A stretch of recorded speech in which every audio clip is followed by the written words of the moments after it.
2024 has been one of the most interesting years in film. We've had big tentpole blockbusters outside of Marvel and DC that have ignited the fandom from people who don't usually go to the movies. Surefire properties fall flat on their faces. Horror has dominated the conversation so much this year that we may have legit horror contenders for the Oscars this year. And a plethora of genres are coming back, which I think will inspire more diversity in mid-budget to indie film space. And while there's been many mediocre to bad films this year, there's been more fantastic ones. Comment your favorite movies of 2024 down below. And before I get into my top 10, let me talk about my honorable mentions. Heretic, Twisters, Kingdom of the Planet of the Apes, Honora, Mars Express, A Different Man, Robot Dreams, Nickel Boys, Hundreds of Beavers, and Challengers. Those 10 films I absolutely love, and I want to make sure to highlight them because they're some of the best films of the year. They just dropped short of my list, but let's get into my personal top 10 best movies of 2024. Y'a quoi dedans? Je sais pas, gros, c'est pas moi qui cuisine. 18-year-old Romain has just graduated and stops at his dealer's place to try a new pill. As he heads off to a party, he sees an injured woman on the side of the road and decides to help her. But when she gets in the car, she suddenly smashes her head against the dashboard, bleeding out until she dies. One of my favorite horror subgenres are zombie films. I've been watching zombie films for a long time. I love post-apocalyptic zombie movies, and I love zombie movies where they show the beginning as well. And since I've seen so many different kind of zombie films, the really serious ones, the really gory ones, the horror comedy ones, it's hard to find ones that feel special anymore and not derivative of things that have come from the past. And here comes Mads to change all that.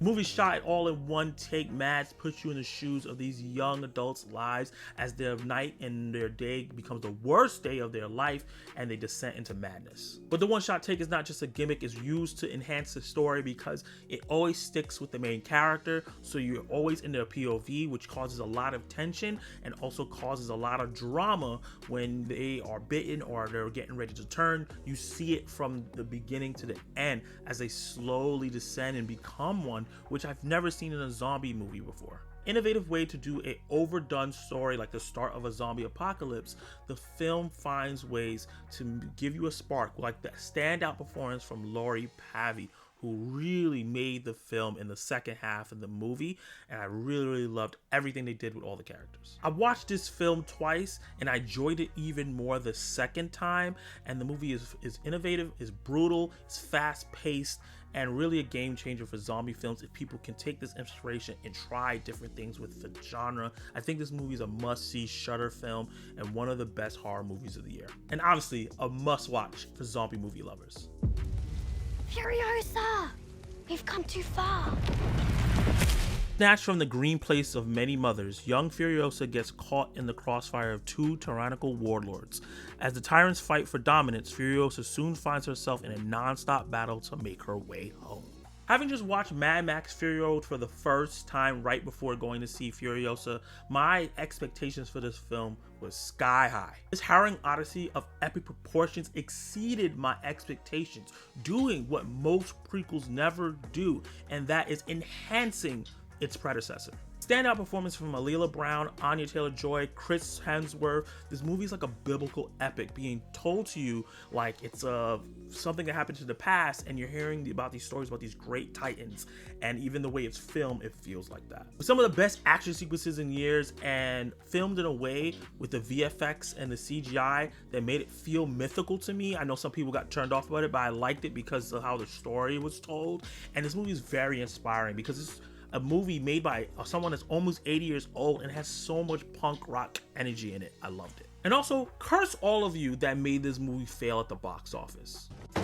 Lire ici, c'est que Ludovic Chevalier est l'auteur de ces meurtres, qu'il a filmé pour un auditoire privé, prêt à payer pour voir ça en direct dans ce qu'on appelle des Red Rooms. Kellyanne is obsessed with the high-profile case of a serial killer, and reality blurs with her morbid fantasies. She goes down a dark path to get the missing video of the murder of a young girl to whom Kellyanne bears a disturbing resemblance. I haven't stopped thinking about this psychological thriller since I saw it back a couple of months ago. Chilling, haunting, frightening. There is not enough cliche descriptions of movies to describe how this movie crept under my skin and made me feel. Subject matter in this film is unimaginable. It deals with a serial killer that kills young girls, records it, and sells it on the black web for the highest bidder. The movie's themes kind of deals with people's obsessions with serial killers and true crime and all the podcasts and everything that's been going on. It deals with the main character's weird obsession with this case, which is very different from everybody else in the film, and you're trying to figure out, does she hate this person? Does she on a revenge tale, or does she love this person? Gets a kick off what he wants to do, and is trying to find this missing tape because she wants to enjoy it. They play with that throughout the film, and some moments I'm thinking she's a hero, and some moments I think she's a sick piece of crap. It really, really is a strange sight to follow a protagonist where you don't really know where their morals lie. Usually you can find a protagonist that's a terrible person or a really, really good person. In this one, you don't really know until the end. And the ending of this movie is so insane to me. It's nothing bombastic, it's nothing too crazy. It's actually pretty quiet, but the execution, what it details and what it means, had me feeling like Rob Burgundy. Boy, that escalated quickly. I mean, that really got out of hand fast.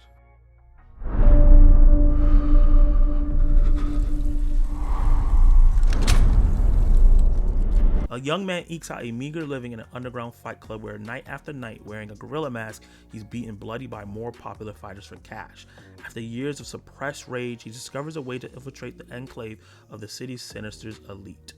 As his childhood trauma boils over, his mysterious scarred hands unleash an explosive campaign of retribution to settle the score with the men who took everything from him.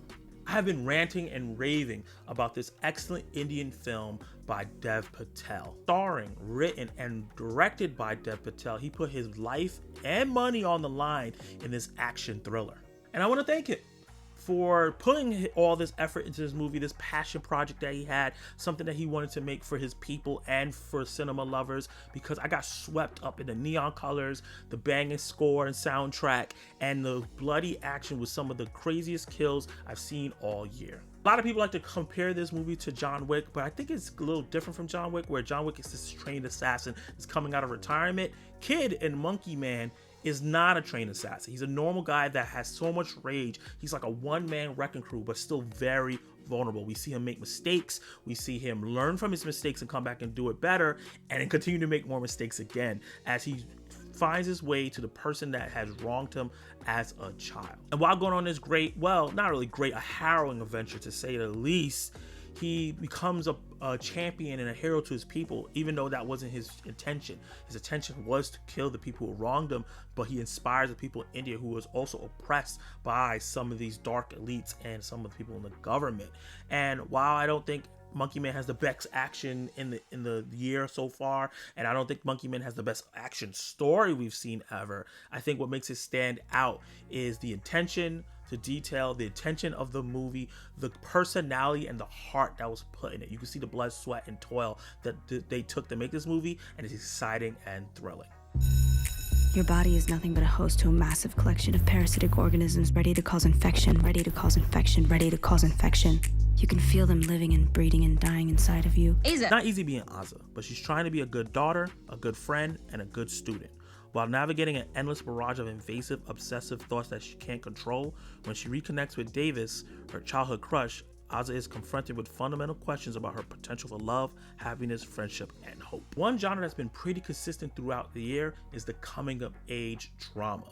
With Dee Dee, My Old Ass, We Grown Now, Am I Okay? I think this film is the best of them all. And it's purely on the shoulders of the fantastic Isabelle Mercado as Aza. Portraying someone with mental illness, diseases, or even especially OCD can come off unauthentic. But what Isabelle Mercado does here, as she brings this character to life, is bring so much heart to the character, so much understanding of what is going on. It makes people who don't have that condition understand what they're going through and the living nightmare that they feel sometimes. Juggling the life of being a teenager in high school, potentially going to a college, trying to deal with people not understanding what she's going through her daily life, feeling depression because of it, and then all of a sudden the love of her life or a crush that she's had, father going missing, and trying to figure out how that all ties into her life. There's a real struggle in this film. They execute it really, really well without it coming off too cheesy. And this movie is very YA, and I know that's not a lot of people's cup of tea, so this is not going to be for everyone, but I love the way they executed all the YA stuff. It was fun, it was funny, while also adding some more mature topics in it, like what happens when your friend betrays you, what happens if your mother doesn't really tell you the truth about your father and everything that's happened in your relationship with them, what happens with that love interest when they have a missing family member, how do you reconnect and tell them what you're going through, and how do you deal with your OCD. There's so many things that's going on, but they streamline in a way where it never gets convoluted, and the movie is just a film that feels nostalgic in the best way possible. Really, really fun, layered, and had a lot of depth, and I really ended up enjoying it, and it almost wrecked me. Emotional damage.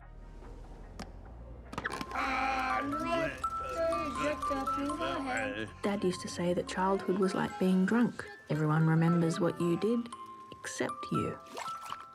Good one, Dad. After a series of misfortunes, a snail-collecting melancholic misfit learns how to find confidence within herself amid the clutter of everyday life. The brilliance of this movie is that the characters don't just give up when things get hard.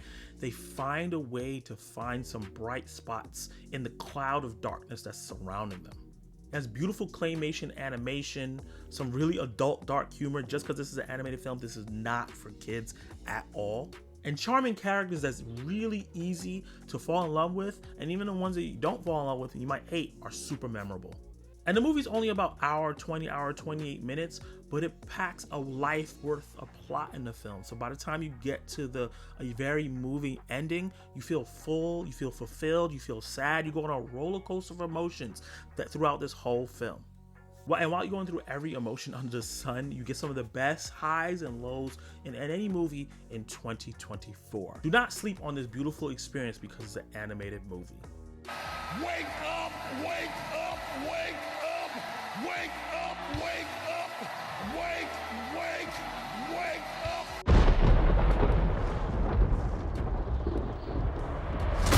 Space colonizers come face to face with the most terrifying life form in the universe while scavenging the deep ends of a derelict space station. I recently watched Alien Resurrection leading into this film for the first time, and damn, I ended up loving this prequel sequel combo that they end up giving us. And as a new fan of the franchise, I love the change up of going from space marines and scientists, people who are supposed to seem capable but make stupid decisions, to impoverished young adults who make stupid decisions, but you get it because they don't understand the situation that they're in. And let's give a big shout out to Fede Alvarez for not only paying so much homage to the franchise in total and bringing a lot of elements from the other films in here and kind of doing them better, but also putting his own personal stamp on it so this movie still feels unique enough to stand on its own. The amount of facehuggers and how disgusting and aggressive they are, the amount of xenomorphs that we have in this film and how aggressive they are is amazing. Thrilling sequences that I'm never gonna forget, like something's in the water. No, there's just something in the fucking water. Zero gravity and the chest bursting sequence. Those are just some that I can name. I could go on and on about how great every sequence from moment to moment this film was once the film finally took off. And the cherry on the top of all this, while I thought the movie was great before this ending came up, the movie decided to go absolutely bonkers at the end, which made me and everyone in my audience go, What the hell is even that?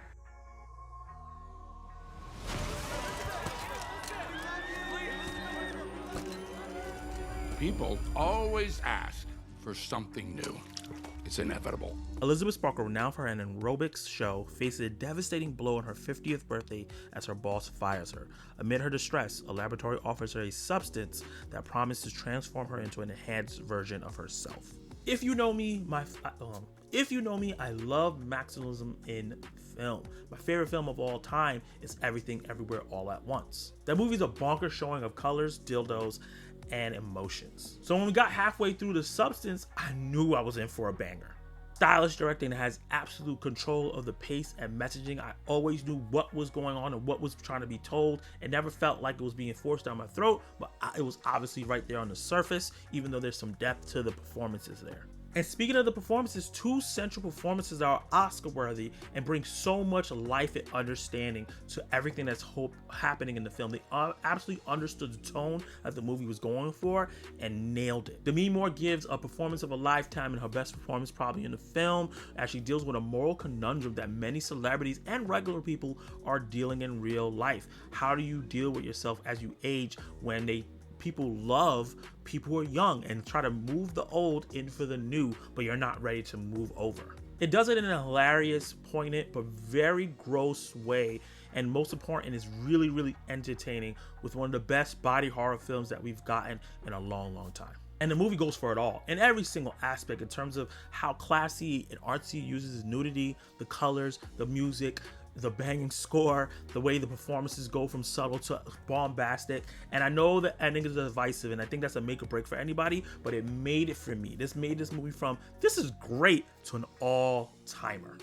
That's what I'm talking about! That's why he's the MVP! That's why he's the GOAT! The GOAT! Come to me. Come to me. Hear my call. Come to me. In the 1830s, estate agent Thomas Hutter travels to Transylvania for a fateful meeting with Count Orlok, a prospective client. In his absence, Hutter's new bride, Ellen, is left under the care of their friends Frederick and Anna Harding. Plagued by horrific visions and increasing sense of dread, Ellen soon encounters an evil force that's far beyond her control. Robert Eggers is 4 for 4 for me. Every time I go into one of his films, I know it's his film because his style is so distinct, but he does just enough to differentiate each film so they don't feel exactly the same.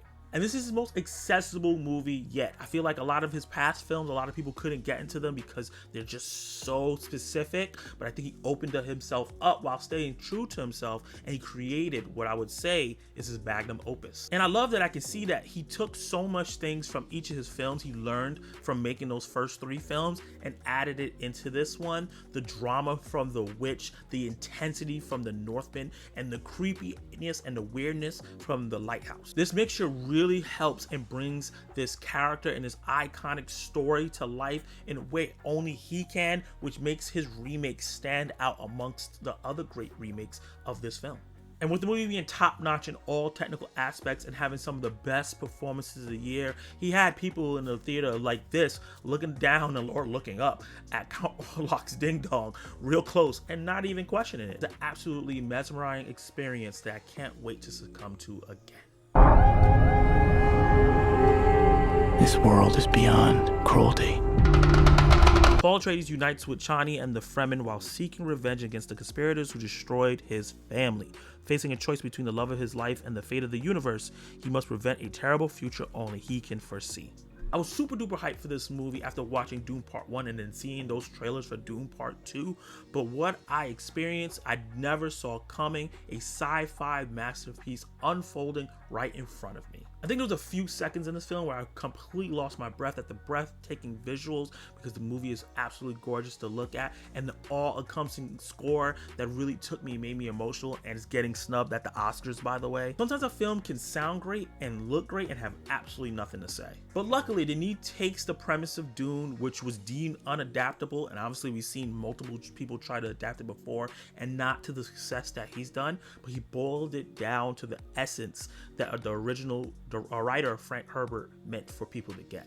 He boiled it down to don't trust a charismatic messiah figure, and he nailed it, because I love Paul Atreides and I know what Paul Atreides is leading the Fremen to. Even without reading the books, you can tell these are things that he's doing in the films. Like, I really like this character, but he's leading them to a position that's gonna ruin their culture. It's truly frightening what the story is entailing and how it really reflects what's going on in real life, how we have these charismatic, enigmatic people who lead people in the wrong direction all the time. They seem very likable. People praise people and worship them and then end up falling folly to their faults. And this is backed up by fantastic performances from the whole cast that really elevate the story. And you combine that with flashy sci-fi warfare that leads to an ending that is fully satisfying. This movie immediately went to the bottom of my all-time movie list, and then on a second watch, it moved on up. So yeah, those are the 10 best movies I saw in 2024, of course with some honorable mentions. Let me know your favorite moments from each film that's on my list, which films you disagree with, and what is your personal best movies of 2024 list. Comment all that down below. And if you want to see what I think are the worst movies of 2024 and the most underrated hidden gems of 2024 are, you can check those videos out. They are live right now. The links are right here. And if you want to see me award individual performances, stunts, and have different categories, join me January 18 live for the 2nd annual Zack Attack Awards, where I'm going to be doing all that and then some with special guests. It's going to be real fun, and the nominees will be posted on my community tab so you can know beforehand. So you definitely have to subscribe to check that out. I want to say thank you for getting through this video and watching up to this point, and you can watch all my content right now.